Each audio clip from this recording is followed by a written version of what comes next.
नमस्कार साथियों। तो आज की वीडियो में हम बात करेंगे जो ग्राम विकास अधिकारी के 1468 पद यहाँ पे देखने को मिले थे।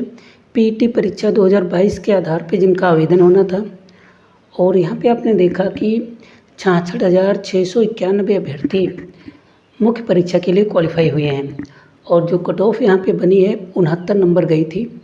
तो आप जान सकते हैं कि 15 गुना अभ्यर्थी बुलाए जाने का जो प्रावधान है तो 14,000 और 7 21,000 लगभग बुलाए जाने चाहिए थे, मगर यूपीटीपीएससी थोड़ा जो है नरमी दिखाते हुए 66,000 से अधिक अभ्यर्थियों को बुलाया है। तो ये अच्छी बात है कैंडिडेट के लिए, मगर बात ये आती है कि अब कंपटीशन तो ज़्यादा हो गया है।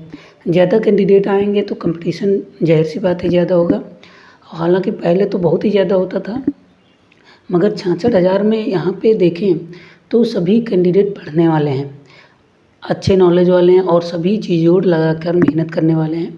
तो इसलिए यहाँ पे अगर देखें तो कट ऑफ जो है अब आपको मेन परीक्षा की कट ऑफ को बेस मान के ही आपको तैयारी करनी है कि कितनी आपको कट ऑफ बीट करनी है। तो इसीलिए मैं आपको यहाँ पे बताने वाला हूँ कि कितने नंबर आपको टारगेट बना के चलना है कि आप मुख्य परीक्षा में पास हो जाएं और डीवी के लिए शॉर्ट लिस्ट होने के साथ ही जो है फाइनल में भी सिलेक्ट हो जाएं। सबसे पहले अगर बात करें हम तो मुख्य परीक्षा में यहाँ पे बैठने के लिए 66,691 अभ्यर्थियों को बुलाया गया है, जिसमें से अगर देखें तो लगभग 2-3 हज़ार अभ्यर्थी भले ही ना आए, बाकी सभी कैंडिडेट यहाँ पे परीक्षा देने वाले हैं। तो निश्चित रूप से आप समझ सकते हैं कि कंपटीशन हाई है। और यहाँ पे मैं अगर कैटेगरी वाइज टारगेट बताऊं तो जनरल, ओबीसी और ईडब्ल्यूएस वाले 78 से 80 नंबर का आप टारगेट बना के चलिए। 78 से 80 नंबर अगर आप लाते हैं तभी आप अपने आप को सेफ जोन में समझिएगा और इतने का टारगेट बनाकर चलना ही है।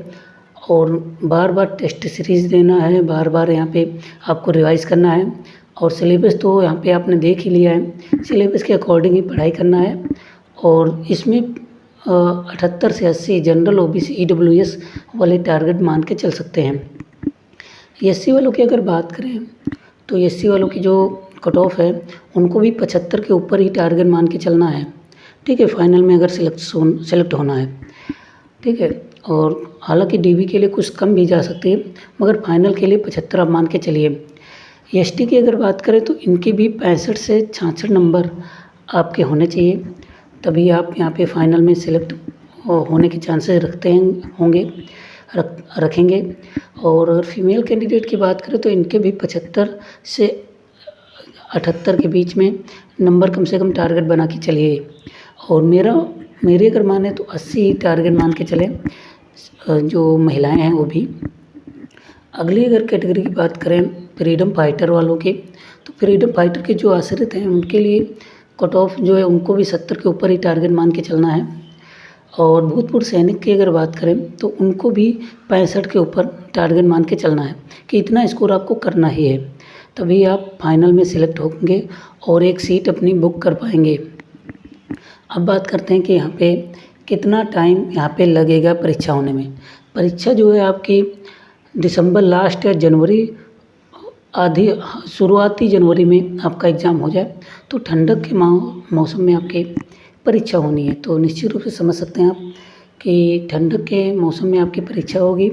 जनवरी में चांसेस ज़्यादा लग रहे हैं, दिसंबर लास्ट या जनवरी शुरुआत में।